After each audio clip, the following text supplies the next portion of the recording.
اس کی وہی نماز ہے. تو نماز میں یہ دوران کا ہے, دوران کا وہی ہے نا. آدمی الحمدللہ رب العالمین پڑھتا ہے, اس کے بعد دوسری رکعت میں پھر الحمدللہ رب العالمین پڑھتا ہے, پھر تیسری رکعت میں پھر الحمدللہ رب العالمین پڑھتا ہے, چوتھی رکعت میں پھر الحمدللہ. یہ کیا ہے؟ دوران ہی تو ہے.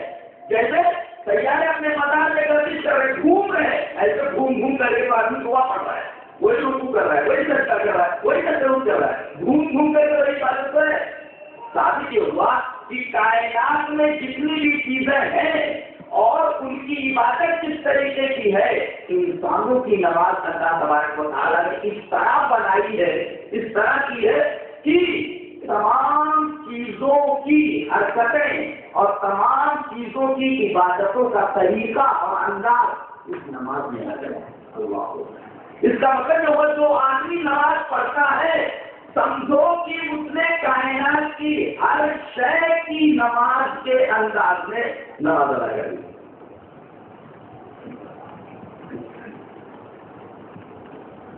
اسی وجہ سے سب سے پہلے اللہ تبارک و تعالیٰ قیامت کے دن نمازی کے بارے میں پوچھے گا.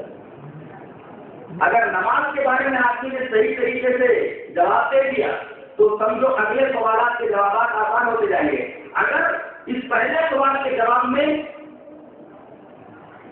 وہ گڑبڑا گیا تو اگلے تمام سوالوں کے جو مراحل ہیں ان تمام مراحل میں پھنستا چلا جائے گا.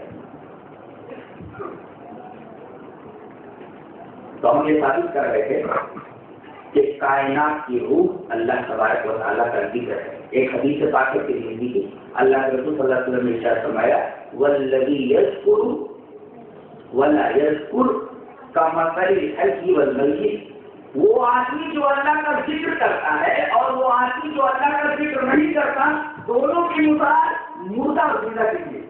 یعنی جو آدمی اللہ کا ذکر کرتا ہے وہ زندہ ہے اور جو آدمی اللہ کا ذکر نہیں کرتا وہ مردہ ہے. وہی بات جو میں نے ابھی کہی کہ جب تک کوئی شے اللہ کا ذکر کرتی رہتی ہے تب تک وہ زندہ ہے, اور جب وہ ذکر بند کر دیتی ہے سمجھو کہ وہ مردہ ہے. ایک روح ہے جسے ہم اپنی آنکھوں سے نہیں دیکھ سکتے, وہ نکل جاتی ہے تو آدمی یا وہ شے مردہ ہو جاتی ہے.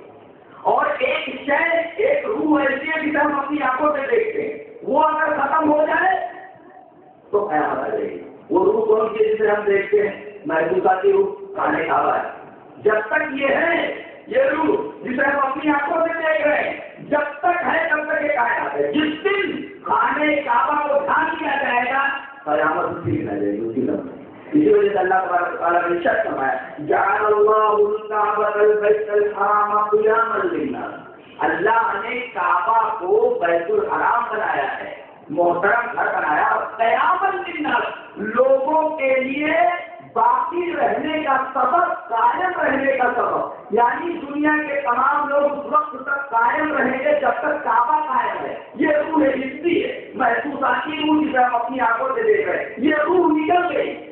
حدیث شریف میں آیا ہے کہ قیامت کے قریب ایک حبشی غلام یہ خانے کعبہ کو ڈھانے کے لیے آگے بڑھے گا. ایک مرتبہ خانے کعبہ کو ڈھانے کے لیے ابرہا چلا تھا ہاتھیوں کے اوپر سوار ہو کر کے, لیکن وادی محسر میں جب پہنچا, اب حاجی جاتے ہیں نا تو اس وادی کو گھیر دیا گیا ہے, بیریر لگا دیا گیا ہے تاکہ حاجی اس منحوس میدان سے نہ گزرے. اس لیے کہ جہاں پر اللہ کا عذاب آتا ہے جس جگہ پر وہ جگہ منحوس ہو جاتی ہے, جس جگہ برائیاں ہوتی ہیں وہ جگہ منحوس ہو جاتی ہے. جگہیں بھی پاک ہوتی ہیں, جگہیں بھی ناپاک ہوتی ہیں, جگہیں بھی نہیں ہوتی ہیں, نہیں منحوس. اور جس دن اللہ کا عذاب آتا ہے اللہ نے اس دن کو یوم ڈھانپتا ہے, منحوس دن. تو اس وادی کو جس کو وادی محسر کہتے ہیں سعودی عرب کی حکومت نے اسے گھیر دیا ہے تاکہ اس میدان سے کوئی حاجی نہ گزرے. اس لیے کہ یہ وہی میدان ہے جب ابرہا کا لشکر جو ہاتھیوں کے اوپر سوار کر اس میدان میں پہنچا, اللہ تبارک و تعالیٰ نے گول کے گول پرندوں کو بھیجا, ان کے چونچوں کے اندر چھوٹی چھوٹی کنکریاں تھی, اور جب وہ کنکریاں پھینکتی تھی تو ہاتھی بھی مر جاتا تھا اور سوار بھی مر جاتا تھا. تو قیامت کے دن, قیامت کے قریب ایک حبشی غلام خانے کعبہ کو ڈھانے کے ارادے سے نکلے گا اور خانے کعبہ کی دیواروں کو گرا دے گا، اس کی بنیاد کو کھود ڈالے گا، توڑ ڈالے گا، پورے کعبہ کو ڈھان دے گا۔ کعبہ کا ڈھان دینا یہ اس بات کی علامت ہوگی، کعبے کا منہدم ہو جانا اس بات کی علامت ہوگی کہ اب قیامت قریب ہے۔ یہ کائنات کی جو روح تھی، محسوسہ کی روح نکل چکی ہے، اب روح باقی نہیں رہی کائنات کے اندر، لہٰذا اللہ تبارک و تعالیٰ کعبہ کے منہدم ہونے کے فوراً بعد قیامت حاضر کرے گا۔ یہ محسوسہ کی روح ہے جسے ہم اپنی آنکھوں سے دیکھ سکتے ہیں۔ جب تک کعبہ قائم ہے لوگ قائم ہیں، کعبہ منہدم ہوا کہ پوری کائنات کو، اس کے نظام کو درہم برہم کر دے رہے ہیں۔